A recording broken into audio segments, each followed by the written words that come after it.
It's been about 2 weeks since I have talked about Oshinoko, and I have neglected to talk about this announcement that you can see on screen, and also the latest content that has been ongoing, and the reason for that, a lot has been going on in my life. Anyone that has kind of kept track of that with some of the videos I made a few weeks back, but also what has happened on social media, you're probably well aware of why I may have not talked about Oshinoko when this news actually dropped. So disregarding that for a moment, all I'm going to say is I sat down, I dedicated some time late last night and this morning, really kind of getting my thoughts together on how I felt about this announcement of only 5 chapters left, but also the latest chapter of Oshinoko, chapter 163 that officially came out yesterday. Now, at this time period, with this chapter that came out yesterday, there is already leaks, like a full brief summary of the next chapter, chapter 164.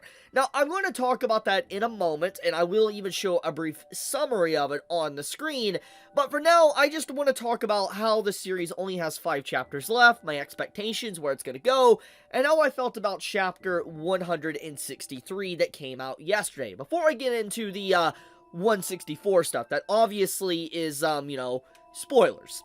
So anyways, 5 chapters left for Oshinoko. Or, at this case, with this arrival of this chapter, there is, 3 chapters left. Yeah, there is 3 chapters left of Oshinoko now, with the release of this chapter, and with 164's summary already being out. Technically, we already know where that's going to go, so there's 2 chapters left to really debate on where the story is technically going to direct itself. But once again, like I said, I'm not going to talk about 164 yet. Let's keep to 163.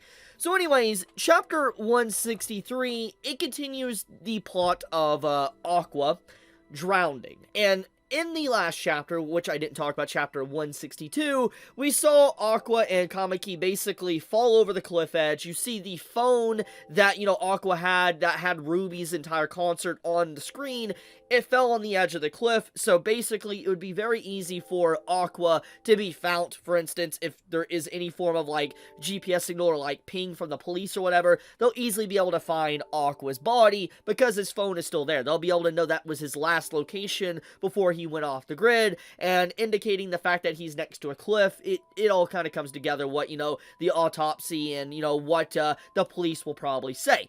Anyways, the point of the matter is that we see in 162, Aqua literally drowning Kamiki, his father, and, you see his father dragged into the abyss with these, shadowy hands and tendrils and all that. It is obviously very symbolic what it's trying to say. He's being basically dragged down into, hell itself because of his actions and what he's done. He comments that he had a head injury upon his fall. He hit a rock or something. We didn't, from my understanding, I went back and read that chapter a few times.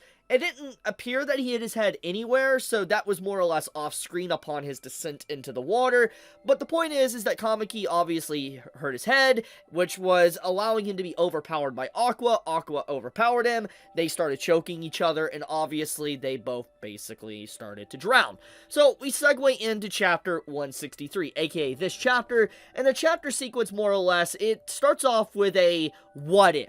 What if things were different? And every way you can kind of look at this segment is Aqua's life, or in this case, Sensei's life, flashing before his eyes. What he could have done. Regrets, lingering regrets, how the world could have been different if something was done, if little things, little details here would have been changed, discrepancies, so to speak. The world could have been a lot happier and brighter place. You literally see Sarina, aka Ruby, what would have happened if she theoretically was able to fully recover, able to walk again, able to grow her hair out, her mother entered back into her life, you had it to where, she got older, she got a family and all that, we see that, she actually sees a poster to be able to join, Bikomachi, and she is even able to perform as an idol alongside of her favorite idol of all time, aka Ai, and Ai is still alive in this timeline. You get the point. There's a lot going on here, and this entire segment of the chapter 163 is basically Aqua coming to terms with he wishes his life would have been like this. He wishes his life would have been this happy, and that he could have just been that adoring fan in the crowd, cheering on Sarina and Ai, and being like, you continue to do this, shine like a radiant star, so to speak.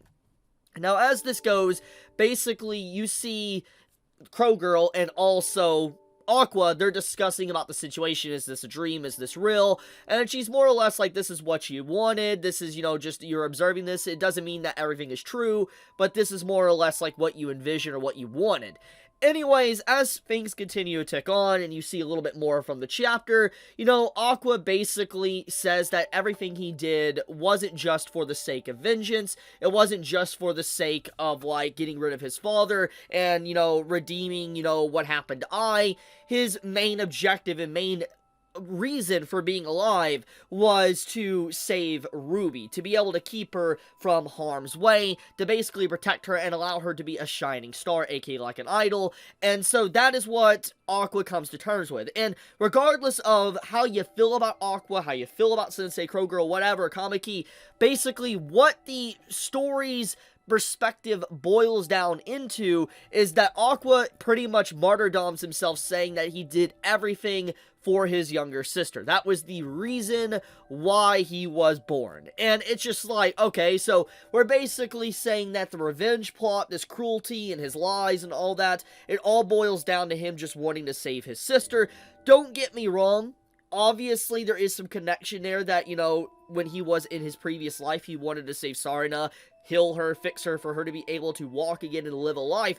Obviously, he harbored a lot of regret from that, and I feel like some regret from that is definitely saturated into Aqua's character, and the whole mindset of two different, versions of Aqua in his body is definitely present within this chapter. I understand what Aka-sensei is obviously trying to write here, but the point of the matter is, it feels a little bit flat, because it feels like this whole, I'm doing everything for Ruby, kind of came out of, left field. Even if you could theoretically argue that it's always been there, more or less the main driving force of the story has technically always been Aqua wanting to get vengeance. That was what it was. It was a dark story, him uncovering the truth and him wanting to get vengeance against his father, the person that took Ai away. And so having that entire motive basically twisted into, I'm just going to basically end my life for Ruby and make sure she can have a happy life, it's very short-sighted, and it's more or less like, I don't believe that's what Aka is trying to do, but it looks like Aka's glorifying this death of Aqua, saying, oh yeah, he needed to die to be able to make everything right. And I'm just like, it's not really a good message. It's not. Now, once again, this could be me misinterpreting stuff, which is completely fine, but I do think that's at least some of the ways people will look at this chapter. So, personally, overall, chapter 163, I don't hate this chapter. I think it goes down a direction of, how in the hell are you supposed to conclude this story in a satisfying way in just 3 chapters? Now, let's play devil's advocate and let's talk about this a little bit more in depth before I get into chapter 164 content. So basically, one of the big things about this, and I've definitely seen a lot of complaints about this chapter, and especially these last few chapters, and I've even mentioned my own complaints when it came to the whole forensic team and, basically just looking at the common evidence gathering of what Aqua did. It would be very easy to see that a lot of the stuff that Aqua did was pretty self-inflicted, and the whole narrative of the story, it's kind of like Aka's trying to say that everything Aqua did is perfect, there's nothing he did wrong, he planned everything out perfectly, he is basically able to completely fool the police, fool the forensics team, and all that type of stuff. And regardless if we want to believe that or not, anyone really taking a hard look at it knows this was a sloppy plan. It was. It is not a perfect plan by any means by the way it was done, but obviously Aka wants us to believe that. So just disregarding my personal feelings, that's what Aka wants. So if we're going down that direction, we need to look at the possibility that this is the ending, that Aqua is going to die. Now, we have seen time and time again within this story alone in just the last 10 or so chapters, like with the stabbing of who we thought was Ruby, but obviously was Akane. It was a fake-out twist just to build up drama and controversy and discussion online. It's very apparent that, this is a common thing that Aka does, Mengo does, and it's typical for manga, and we have definitely seen that for just to build up the drama and antics of the story to keep readers on the edge of their seat. So, looking at, this situation with Aqua, this could easily turn into a fake-out, and the reason for that is because Crow Girl is a god. This is something that does need to be stated. We know that, technically, fantasy-like supernatural elements exist in oshinoko. The beginning of the story literally started thanks to reincarnation being an actual thing within this world and bringing the literal god, like a god, Crow Girl, into this verse to be able to grab people's souls and basically bring them to life. So the theory of Aqua dying, it can be negated easily, because there has been really no full-on limitation set for Crow Girl's abilities, because there's not been a lot of time to really dive into her character, which I think is, one of the biggest flaws, honestly, in this last arc, because obviously Aka, I think, intended to dive a little bit more into Crow Girl with her introduction into, like, the whole play, the movie and stuff, but obviously, and a lot of people agree with this, that the arc felt very rushed, like, just Aka wanted to be done with it, and I feel like, honestly, looking at Oshinoko's direction and story, it feels like Aka really just wants to be done with the manga, like, just wants to wrap it up and move on. That is the impression I get. I could be wrong there, but that is just me as a reader of the story. That's what I get from Oshinoko. That's been reading this for years at this point. Anyways, let's get into the actual stuff here. So, Aqua basically can come back. There is no limitations on it. Even if he, let's say, does die, okay? He could still be reincarnated. There is no limitations that he theoretically could be, which would be messed up, but he could theoretically be reincarnated as a Ruby's child. That's all I'm going to say. So, with that being the case, this could be a fake out. So, anyone that thinks he is straight up fully blown dead, gotta consider the following. Anyways, let's actually talk about what the chapter is trying to showcase. And that is, Aqua is sacrificing himself and Crow Girl is letting him die. Now, the reason why this is obviously happening and how we know Aqua is going to die, we're now going to get into Chapter 164 content. So let's get into Chapter 164, the spoilers and leaks, the chapter that is set to come out next week. So I'm not going to show anything on the screen. You can easily look it up and find it yourself, but Donut is the biggest leaker, I would say, in the Oshinoko community. In fact, he is so big as a leaker in the Oshinoko community that Mengo, the artist of Oshinoko, blocked him. And I think that says enough. So, I don't know how, obviously, Donut gets a hold of these chapters or not. I don't really know. I'm not going to ask. It's not my business, to be honest with you. Regardless, Donut does have credibility. That, you know, when he does post summaries or leaks, they are legitimately true. And obviously, against my will, I did see Chapter 164 leaks. I saw the summary and I saw some pictures of it. And if you don't want to know about this, I do recommend you not to continue this video. But if you don't care, and you're curious on the fate of Aqua, let's talk about it. So, Chapter 164. Aqua dies. He dies. Now, the brief summary basically emphasizes that it becomes national news that Aqua died. He floats up, a boat finds him, his body's well preserved because obviously it was very cold water, but his body gets washed up and all that, and the news and media outlets start covering it. You see, like, Kana's eyes apparently go very dark. I think Ruby sees it as well, and Akane is on the beach, and, like, she talks about, you know, well, like, Aqua. Like, she talks about Aqua, and I believe from the image, it was very blurry, but the image that was leaked, and it's the final page, she is hugging Aqua's corpse. So, regardless of that, and that could turn out to be a little bit inaccurate, obviously what the chapter paints is that Aqua is in fact dead. Now, this doesn't negate what I talked about when it came to 163. That Crow Girl is basically God. She can bring people and reincarnate them. So, Aqua, even if he is dead in the Aqua body, he theoretically could come back as a new child or something. So, that is food for thought. This still doesn't disregard that. It feels very cheap, but it can definitely happen. Anyways, the point is Chapter 164 confirms that Aqua gets away with his plan. The media basically runs with it and says it was brilliant and all this, and just like, you get the point. Like, Aqua got away with everything he set up against his father, and to be able to protect his sister. Okay. But, Aqua, you died. Like, there's so many people. I mean, he even says it himself in 163. So many people he's leaving behind.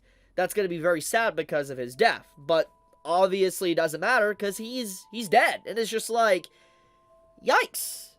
Yikes. Like, it legitimately, it's just like, it's a unique ending, I'm not gonna lie, but it feels so rushed. I feel like this ending could have done a lot better if there was like another 10 chapters to really dive into this. And this gets into the main issue I've had with Oshinoko as of late, is that it feels so fast forwarded, so rushed, so surface level on every little detail. Like, there is some moments of absolute brilliance. Like, let's think about the situation with Kamaki kind of diving a little bit into his character and what his upbringing was and how his relationship with Ai was a few chapters ago, like 8 or so chapters ago. It was really good. It showed some inner perspective of our main villain, which, it once again, to be argued at that time, it still was wild that it took to, like, the final arc to really dive into his character, but even it was better late than never. And there obviously is some flashes of brilliant writing with Oshinoko. That's why there is such a huge cult following of the manga. But then you see the arc basically come to a swift close, the very narrative is shifted to a stabbing of Ruby, and this other villain comes out of nowhere, basically like Nino and all that, and then obviously Kamaki's like he's gonna do something right, and then all of a sudden he swaps to being a bad guy, he's wanting to get rid of Ruby, and then we completely disregard that he has like killed that other person, that other famous actress in the woods, like, a long time ago, which I believe has still not really been discussed. I feel like Aka has forgotten about that, like how this mysterious woman died in the woods, and according to what Aka wants us to believe in these latest chapters, Kamaki hasn't dirtied his own hands. He's never directly killed anyone, but it's like, what about the woman in the woods? Anyways, regardless of that, Arc was dead. And if this is indeed the direction that Aka wants to take the story, I will give credit where credit is due, and I would say it is a very memorable ending. It will definitely be an ending I will remember, and not because it is, like, good or even ass, it's unique. It's unique to have a main character just straight up go down, like, a vengeance path, die thanks to the vengeance path, and that's the end. And, I mean, I don't like how the narrative has tried to basically more or less wash over the fact that Aqua's, vengeance story was just to protect Ruby. I don't like that. There is a better message to be told about the path of vengeance. Like, Aqua self-destructed and he destroyed himself because he was so twisted by vengeance and getting back at what happened that was his ultimate end, why he died in the end. I felt like that would be very good narratively if that was. It would be sad, there would definitely be things I wouldn't like about it, but it would be like thought-provoking to see vengeance actually destroy a person. But the fact that Arco's trying to spin it into a good thing, I'm not a fan of that. I'm really not. Also, on top of that as well, it's just like, with only 2 or so chapters left now with 164's reveal, there's not enough content for the characters to really grieve or really have a lot of focus to expand upon them on what they're going to do next. And really, the only people that really might get focus is probably Kana and Ruby. And I don't really care about the romance or anything like that. I legitimately don't. I like playing for it with the memes and stuff and just seeing the community go at each other who's better. But it's like, why waste so many chapters with the love triangle, love square, whatever, for a very long time, when it literally served no purpose in the end, if Aqua is indeed dead? It's just like, why? Anyways, I'll leave it at that. How do you feel about the direction Oshinoko's ending is going? Do you think it is going to be the next JJK? Let me know in the comments below. But with that, be safe, stay healthy, and I love you guys. Chibi out.